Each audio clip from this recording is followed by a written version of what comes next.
the Hong Kong SAR government adhered to key principles in dealing with cross-border or cross-boundary crimes. And the first principle is every individual, every Hong Kong resident has to accept their own responsibility. If they go into another jurisdiction and breach the law, and in this case, they were suspected to have illegally entered the mainland, then they have to accept the legal liabilities. So when you use the term legal rights, yes, every person should have their legal rights by law, but they should also accept their legal liabilities. The second principle is a well-recognized legal principle around the world, that each jurisdiction shall handle any illegal acts in accordance with its laws.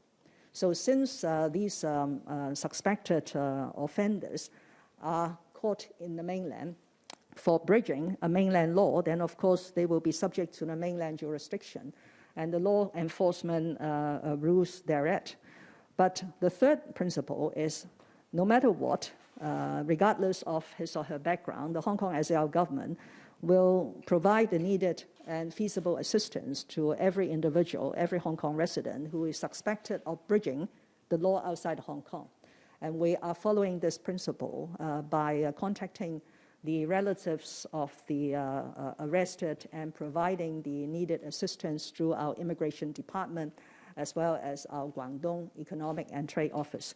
Of the 12 suspected persons who have now been detained in the mainland, only one has allegedly committed an offense under the national security law. The other 11 have committed crimes under the criminal ordinance, and they are very serious crimes of arson, possession of explosives, making of explosives, and so on. So the government will have to take this very seriously in following up the case after these cases have been handled in the mainland according to the mainland laws.